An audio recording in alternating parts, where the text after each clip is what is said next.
सहनाववतु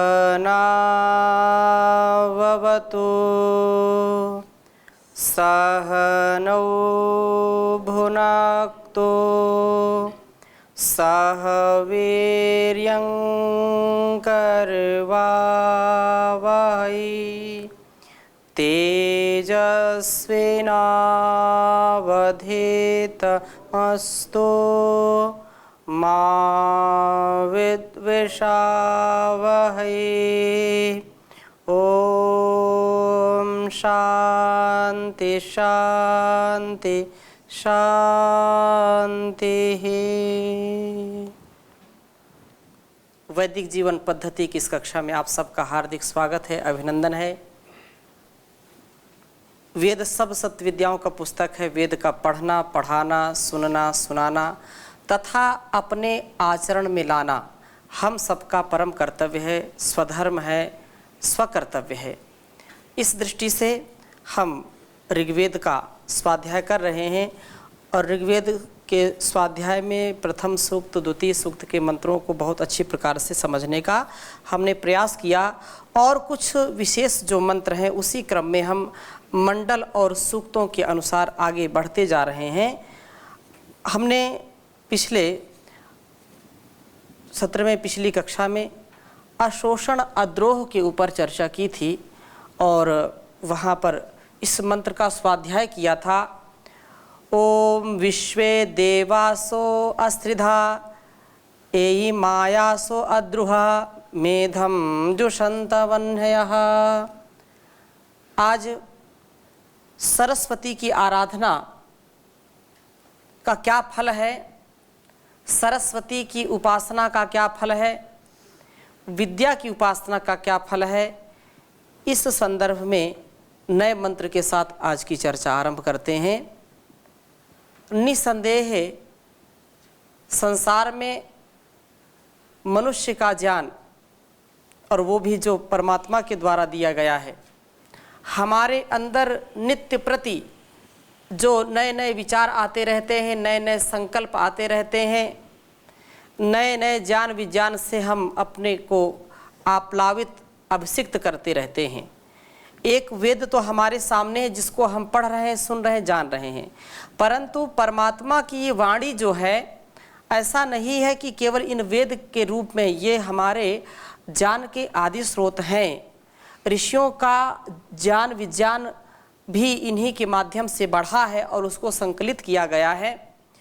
निसंदेह हमारे अंदर भी ईश्वर की प्रेरणाएं सदा उठती रहती हैं। जिसका जितना निर्मल स्वभाव होता है, जिसका पवित्र आचरण होता है, जितना जो ज्ञानी ध्यानी विद्वान होता है, वह वैसे ही शुभ विचारों से, शुभ भावनाओं से ओतप्रोत होता रहता है और परमात्मा हमको सदा ये ज्ञान देता रहता है। ऐसा बिल्कुल नहीं है कि आरंभ में, सृष्टि के आरंभ में ऋषियों के अंतःकरण में यह वेद का ज्ञान उतर गया और बस समाप्त हो गया। बिल्कुल ऐसा नहीं है।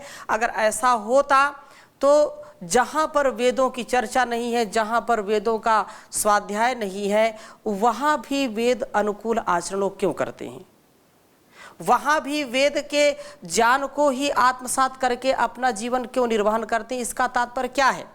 इसका तात्पर्य यह है कि महर्षि दयानंद लिखते हैं कि सबका आत्मा सत्य और असत्य का जानने वाला है। ये स्वाभाविक है। परम पिता परमेश्वर से जो शुद्ध बुद्ध, जिनकी पवित्र आत्माएं हैं, वो सदा वेद का ज्ञान उनके अंतःकरण में उतरता रहता है। एक अक्षर भी किसी माँ ने नहीं पढ़ा, किसी पिता ने नहीं पढ़ा, जो किसान है, जो मजदूर है, लेकिन उसके अंदर इतनी पवित्रता है, अर्थ की शुचिता है, आचरण की शुचिता है। जो ईमानदार है, ईमानदारी से अपनी सेवा करता है, उसका मन जब निर्मल होता है तो उस परमात्मा का ज्ञान उसके अंदर होता है। इसलिए कहते हैं यस्य नास्ति स्वयं प्रज्ञा शास्त्रम तस्य करोति किम। आचरण जो आचारहीनम न पुनन्ति वेदा, जो आचरण से हीन हो जाते हैं उनको ये वेद भी कुछ नहीं उनका उपकार कर सकते हैं। परंतु जो अपने जीवन में श्रेष्ठ बनना चाहते हैं, संसार को श्रेष्ठ बनाना चाहते हैं, संसार के सभी ज्ञानों का जो अलग अलग मत पंथ संप्रदाय के लोग हैं, यदि वो चाहते हैं कि नहीं हमारे संप्रदाय में लोग आएं, वो संप्रदाय क्या है? वो एक मन की तुष्टि है। वस्तुतः हम सब उस ईश्वर की संतान हैं, किसी भी रूप में कहीं भी हों। तो वो जो जान है, जो सरस्वती है, सर जो जान है, वती जान वाली, उसको हम माँ कहें, उसको पिता कहें, परम पिता कहें, जगत जननी कहें, किसी भी नाम से संबोधित करें उसको, लेकिन उसका गुण कर्म स्वभाव तो बदलता नहीं है। ऐसे उस परमात्मा के ज्ञान से जो हमको सदा मिलता रहता है, और जिस वेदों को, जिन वेदों को ऋषियों ने जाना समझा और अपने जीवन में जी करके जगत को भी सुंदर बनाया, तो वैसा हम भी जीने का प्रयास करें। अतः बहुत ही सुंदर मंत्र यहाँ पर प्रस्तुत है और बहुत प्रसिद्ध है, लोग बहुत इसको पढ़ते भी हैं, जानते भी, समझते भी हैं। कुछ निवेदन करने का अवसर है तो मैं पहले इसको लिखता हूँ, फिर इसकी चर्चा करता हूँ आपके समक्ष। ओम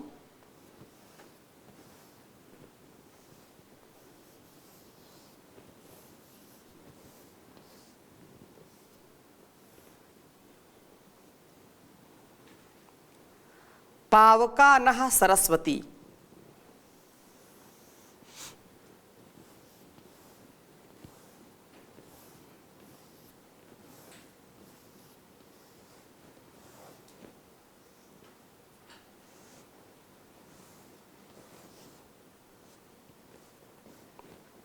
पावका नः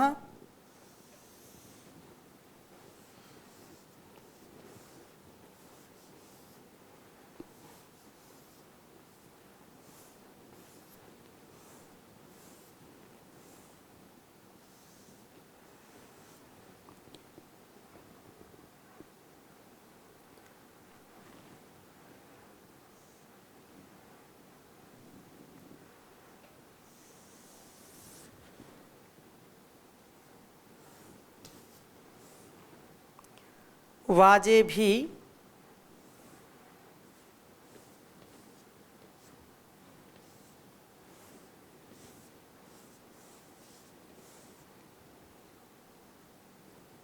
वाजे भी वाजे भिर्वा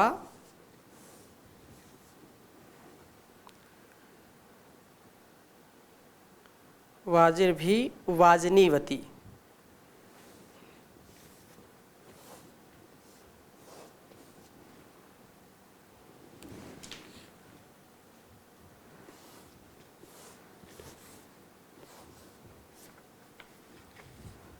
वाजिर वाजनी वती, इधर लिख देते हैं।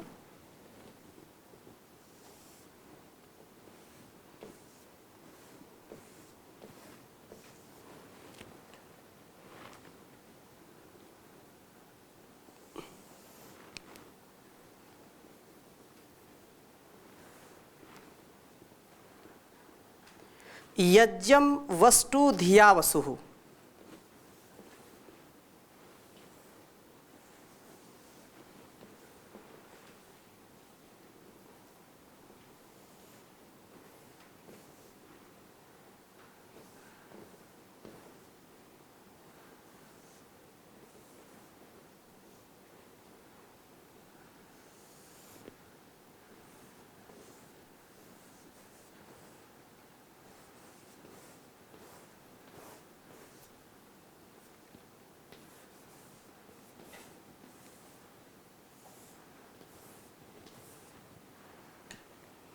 उच्चारण करेंगे। ओम पावकः नः सरस्वती वाजेभिर्वाजिनीवती यज्ञम वस्तु धिया वसु। ओम पावका नः सरस्वती वाजेभिर्वाजिनीवती यज्ञम वस्तु धिया वसु। बहुत ही सुंदर यह मंत्र है। बहुत भाव के साथ इस मंत्र को हम पढ़ते हैं, समझते हैं और लोक में भी इसका विशेष महत्व है। सरस्वती की आराधना का फल क्या होता है इस मंत्र में बताया। ओम पावकानः सरस्वती वाजेभिर्वाजिनीवती यज्ञं वष्टु धिया वसुः। एक एक शब्द पर हम ध्यान देने का प्रयास करेंगे। जो हमने पिछले मंत्र में यह पढ़ा था, समझने का प्रयास किया था कि अशोषण और अद्रोह से युक्त हमारा मन होना चाहिए। हम किसी को शोषित ना करें, किसी के प्रति हमारा द्रोह नहीं होना चाहिए। जानपूर्वक विवेकपूर्वक अपने जीवन को जीने की कला जो हमको बताई जाती है उसको हमको अपने जीवन में उतारना चाहिए। यहाँ उसी बात को दिव्य गुणों का विकास हो हमारे अंदर, इसके लिए आवश्यक है कि हम स्वाध्यायशील बने। स्वाध्यायशील बन करके सरस्वती जो ज्ञान आदि देवता की आराधना हम करें। इसलिए मंत्र में कहते हैं कि सरस्वती, सरस्वती सरह ज्ञानादि देवता, जो ज्ञान का देवता है उसको क्या कहते हैं? सरस्वती। और सरस्वती हमको अज्ञान से तार देती है। ज्ञान का जो हमारा विकास होता है उसको जितना हो सकता है ऊपर उठाने का प्रयास ज्ञान के द्वारा किया जाता है। और जो अज्ञानता है, अविवेक है, अधर्म, अन्याय है, जो अपूर्णताएं हैं, उनसे हम ऊपर उठ जाते हैं। और यहाँ पर ही मंत्र में प्रार्थना की गई है कि पावका नः सरस्वती, नः हमारे लिए, पावका पवित्रता की देने वाली हो। जो देवता है, ज्ञान का देवता सरस्वती है, वो क्या है? इस सरस्वती की आराधना से क्या होता है कि हमारे अंदर पवित्रता का आधान होता है। हम ज्ञान विज्ञान से युक्त होते हैं। हमारी अज्ञानता, हमारी अल्पज्यता, हमारा जो दयनीय स्वभाव है, जो ग्राह्य नहीं है सभ्य समाज को, ग्राह्य नहीं है हमारे विद्वानों को, उनको हम पार कर जाते हैं। उनके लिए हम आगे जीवन में श्रेष्ठतम जीने का प्रयास करते हैं। इसलिए कहा कि पवित्रता की देने वाली हो। इस सरस्वती की आराधना से, नैतिक स्वाध्याय से हमारा जीवन पवित्र हो। पवित्र कब होगा? जब स्वाध्याय, हम ऋषिकृत ग्रंथ जब पढ़ते हैं तो वहाँ भी स्वाध्याय की बड़ी महिमा है। और योग दर्शन में भी महर्षि पतंजलि ने कितना स्वाध्याय के ऊपर बल दिया है। जो भी धर्मशास्त्र हैं उनको हम जब पढ़ते हैं तो स्वाध्याय बहुत आवश्यक बताया है। बिना स्वाध्याय के व्यक्ति भटक जाता है। बिना स्वाध्याय के व्यक्ति अपने जीवन में पग पग दुख पाता है, क्योंकि सोचने समझने का, विचार करने का उसको अवसर नहीं मिलता है। स्वाध्याय का तात्पर्य यही है कि हम उस ज्ञान से, उस ज्ञान की देवी से, देवता से अपने जीवन को ऊपर उभारें। हम नीचे पतन की ओर न जाएं। और नहीं जानिन सदृशम पवित्रम यह विद्यते की बात जो कही है भगवान श्री कृष्ण ने गीता में। और वह कब प्राप्त होता है? ज्ञान कैसे मिलता है? श्रद्धावान लभते ज्ञानम। श्रद्धा से युक्त होकर के ही व्यक्ति ज्ञान की प्राप्ति कर सकता है और कोई दूसरा उपाय नहीं है। इसलिए यहाँ पर बहुत उत्तम बात कही है। और सरस्वती, क्योंकि जो देवता है, देवी है ज्ञान का जो अपने सामर्थ्य का दूसरों में आधान करके दूसरों को ज्ञानवान बनाते हैं। इसलिए यहाँ विद्यालयों में भी ये प्रार्थना गाते हैं, या कुंदेन्दु तुषार हार धवला, या शुभ्र वस्त्रावृता, या वीणा वरदंड मंडित करा, या श्वेत पद्मासना, या ब्रह्माच्युत शंकरा प्रभृतिभिर देवै सदा वंदिता। सा मां पातु सरस्वती भगवती निशेष जाड्यापहा, निशेष जाड्यापहा। तो जो देवी के रूप में एक चित्रण किया जाता है, वैसे जो ईश्वर सबको बनाने वाला है उसको कौन बना सकता है। तो सबके जीवन में सरस्वती का आधान हो, सरस्वती का हम अपने जीवन में उत्थान कर सकें, अर्थात ज्ञान का उत्थान कर सकें। ज्ञान के बिना इंसान का जीवन शमशान के समान है और ज्ञान से उसका जीवन महान है।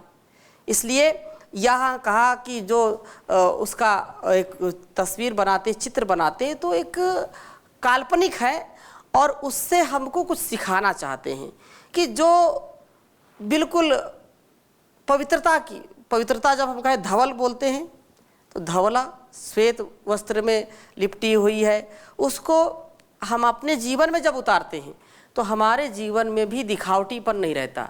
जो विद्यावान व्यक्ति होगा उसको ज़्यादा चटक मटक जो जीवन है उससे वो दूर रहता है। सादा जीवन, उच्च विचार, ऐसी उसकी भावना रहती है और वो सदा आनंद में रहता है।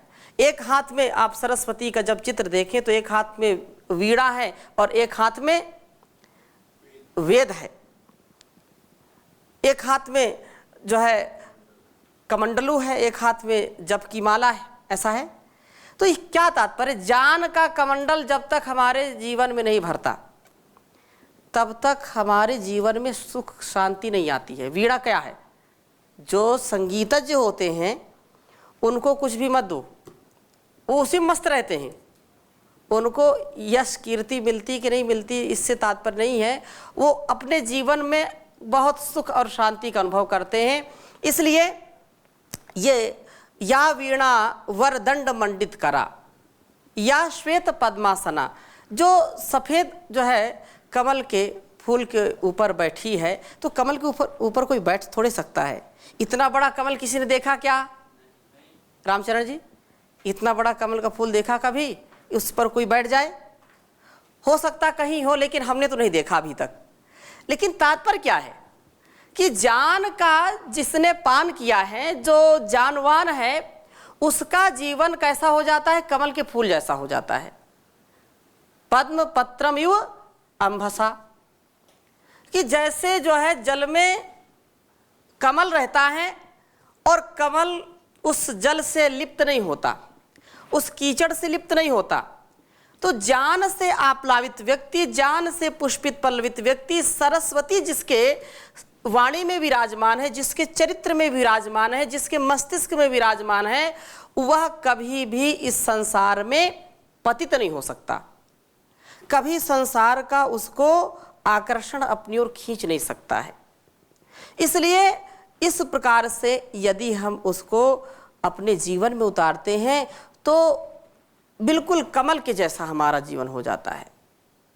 और जो ज्ञान है, ज्ञानवान व्यक्ति हर प्रकार से सब जगह पूजित होता है, सब जगह उसको मान सम्मान मिलता है। इसलिए विद्यावान जो होगा, चरित्रवान होगा, बुद्धिमान होगा, बलवान होगा, धनवान होगा, उसका हर स्थान पर मान होगा। और इनसे हीन व्यक्ति का जीवन जीते जी शमशान होगा।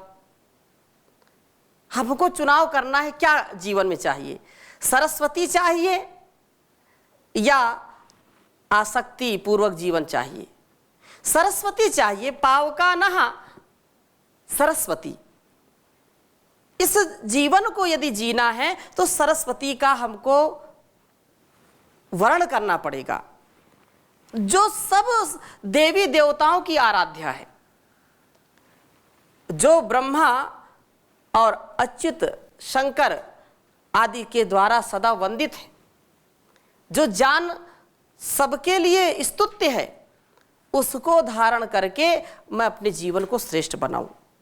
और वो जान, वो जो देवी है, जान की देवी है, देवता है, सा माम पातु सरस्वती भगवती, वह देवी सरस्वती माम पातु, मेरी रक्षा करे, मेरी रक्षा करे, भगवती, जिसके अंदर ज्ञान है, विज्ञान है, वो भग ऐश्वर्य, भग को प्राप्त होगा। वो हर प्रकार से अपने जीवन में उन्नति को, उत्कर्ष को प्राप्त होगा। इसलिए ये बात कही, सा माम पातु सरस्वती भगवती निःशेष जाड्यापहा। एक मेरे अंदर एक छोटी सी भी कमी ना रह जाए। निःशेष जाड्यापा, मेरी जो जड़ता है ना, मेरे जो अल्पज्यता है, मेरी जो बुद्धिहीनता है, मूर्खता है, 1% भी मैं इसको स्वीकार नहीं करूंगा। मेरी मूर्खता को, मेरी जड़ता को, मेरी जो अंदर की कमियां हैं उसको दूर कर दो। जाड्यापहा, उसको हटा दो। आप उसको मिटाने वाली हो, उसको दूर करने वाली हो। इसलिए बहुत सुंदर यह वेद मंत्र है। और जैसा मैंने कहा कि इसको पहले तो विद्यालयों में प्रार्थनाएं कराई जाती थी, अब तो ऐसी स्थिति आ गई है कि लोग विद्यालयों में यदि प्रार्थना कराते हैं, संस्कृत मंत्र या श्लोक बुलाते हैं, तो बोलते हैं कि ये तो धर्म का प्रचार कर रहे हैं। भारत धर्म वाला नहीं देश, ये स्थिति है देश की। इसलिए आज पतन हो रहा है। जब हम अपने स्वकर्तव्य को, स्वधर्म को, स्वविवेक को, स्वाभिमान को नहीं जानेंगे तो कहां से उत्थान होगा। जरूरत फिर से है कि वेद मंत्रों का उद्घोष हो। जो हमारी परंपरा है, श्रेष्ठ परंपरा है, उसको हम धारण करें और अपने संतानों को भी सिखाएं, समझाएं, बताएं। जैसे परम पूज्य श्री स्वामी जी महाराज ने हजारों विद्यार्थियों को यहाँ वेद विद्या में, ऋषि परंपरा में निष्णात किया है, कर रहे हैं, तो सबका यह उत्तरदायित्व है। इसलिए इस श्लोक को भी याद करें। या कुंदेन्दु तुषार हार धवला, या शुभ्रवस्त्रावृता, या वीणा वरदंड मंडित करा, या श्वेत पद्मासना, या ब्रह्माच्युत शंकर प्रभृतिभिर्देवैः सदा वंदिता, सा मां पातु सरस्वती भगवती निःशेष जाड्यापहा, निःशेष जाड्यापहा। तो इस वेद मंत्र में पुनः आते हैं हम। कहा कि पावका नहा, हमारे जीवन में पवित्रता का आधान करने वाली यह देवी है। यह सरस्वती की आराधना से, हमारे नैतिक स्वाध्याय से हमारा जीवन पवित्र होता है, निर्मल होता है। पावक अग्नि को भी बोलते हैं ना, और अग्नि में जो कुछ भी डालते हैं वो अपने जैसी बना लेती है, उसको पावक कहते हैं। पवित्र करने वाली है वो। इसलिए इस वेद मंत्र में कहा, पावका न सरस्वती, आप हमको पवित्र करो और अज्ञान से हमको दूर करके, क्लेशों से दूर करके, हमारे जीवन में जब शुचिता आएगी, पवित्रता आएगी, तो जीवन बहुत सुंदर बन जाएगा। और इसलिए कहा कि वाजे भीर वाजी नीवती, कि अभ्युदय और निश्रेयस की जो साधना है, उस साधना में प्रमुख साधन ज्ञान है। क्या साधन ज्ञान है? जो हमारे लिए क्या सही क्या गलत उसका ज्ञान करा दे। जब सही गलत का ज्ञान नहीं होगा तो कैसे हम मुक्त होंगे, कैसे हमारा जीवन पवित्र होगा। इसलिए यहाँ सरस्वती वाजे भीर वाजिनीवती, अन्नैर अन्नवती, अन्नों के देने वाली है, अन्न वाली है, अर्थात प्रशस्त अन्नों को प्राप्त कराने वाली है। इसलिए लौकिक दृष्टिकोण से यह अभ्युदय की साधिका है। अभ्युदय भी इसमें निहित है और निश्रेयस भी निहित है। अभ्युदय और निश्रेयस को प्राप्त कराए ना हमारे लिए इस सरस्वती की आराधना से मनुष्य उन सात्विक अन्नों को प्राप्त करने वाला होता है जो शक्तिशाली बनाते हैं, त्याग की भावना वाले बनाते हैं और अपने जीवन में सुख और शांति को प्राप्त करने वाले होते हैं। तो ऐसी हम प्रार्थना से अपने जीवन को पवित्र करें। इस मंत्र की मैं पुनः अगली कक्षा में और व्याख्या करने का और इस पर विचार करने का प्रयास हम करेंगे। अभी यहीं पर विराम देते हैं। ओम शांति शांति शांति।